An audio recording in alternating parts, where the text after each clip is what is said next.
गुजरातच्या अहमदाबादमध्ये विमान दुर्घटना. मेघानी नगर परिसरात एअर इंडियाचं विमान कोसळलं. अहमदाबादहून लंडनला जाणारं विमान उड्डाणानंतर काहीच सेकंदात कोसळलं. अहमदाबादमधील विमानाच्या स्फोटाचा व्हिडिओ समोर. अहमदाबादहून लंडनला जाणारं विमान उड्डाणानंतर काही क्षणातच कोसळतानाची दृश्य समोर. स्फोटानंतर आगीचा मोठा भडका उडाल्याची दृश्य. एअर इंडियाचं AI-171 विमान उड्डाणानंतर काही क्षणात कोसळलं. विमानात एकूण 230 प्रवासी आणि 12 क्रू मेंबर्स होते अशी माहिती. अनेक प्रवाशांचा मृत्यू झाल्याची भीती व्यक्त.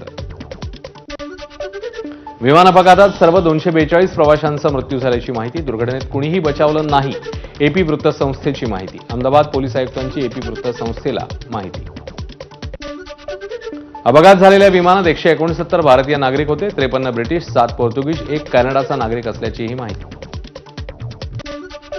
अपघातग्रस्त विमानात गुजरातचे माजी मुख्यमंत्री विजय रुपानी करत होते प्रवास. रुपानींचा विमान प्रवासाआधीचा बोर्डिंग पास समोर.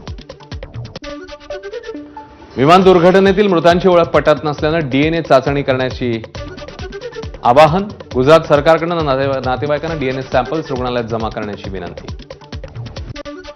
विमान दुर्घटनेनंतर सिव्हिल रुग्णालयाबाहेर प्रवाशांच्या नातेवाईकांची गर्दी. आपल्या आप्तेष्टांची विचारपूस करताना नातेवाईकांच्या अश्रूंचा बांध फुटल्याचं समोर.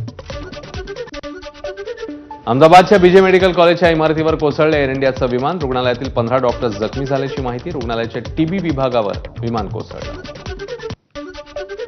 अहमदाबाद विमान दुर्घटनेतील एअर इंडियाचं विमान ज्या रुग्णालयावर कोसळलं त्या रुग्णालयाच्या आतला फोटो समोर. फोटोवरून घटनेच्या भीषणतेचा अंदाज. एअर इंडियाचं विमान सिव्हिल रुग्णालयाच्या ज्या भागात कोसळलं त्या भागातील 20 ते 25 जणांचा मृत्यू झाल्याची माहिती. तर BJ वैद्यकीय महाविद्यालयातील 25 पेक्षा जास्त विद्यार्थी जखमी झाल्याची माहिती. एअर इंडियाचं विमान ज्या ठिकाणी कोसळलं त्या ठिकाणच्या काही इमारतींचंही नुकसान. परिसरात पार्क केलेल्या काही गाड्याही आगीच्या भक्ष्यस्थानी. अहमदाबादमधील अपघातग्रस्त विमानात अपर्णा महाडिक ही मराठी क्रू मेंबर होती. अपर्णा महाडिक सुनील तटकरेंची नातेवाईक असल्याची माहिती. अपर्णासह विमानात आणखी एक क्रू मेंबर होता अशीही माहिती.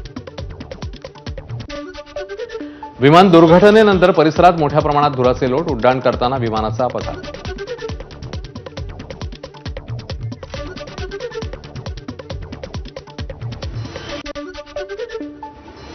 या होत्या वेगवान घडामोडी आणि आता थेट घटनास्थळावर केंद्रीय मंत्री पोहोचलेले आहेत. नागरी उड्डाण मंत्री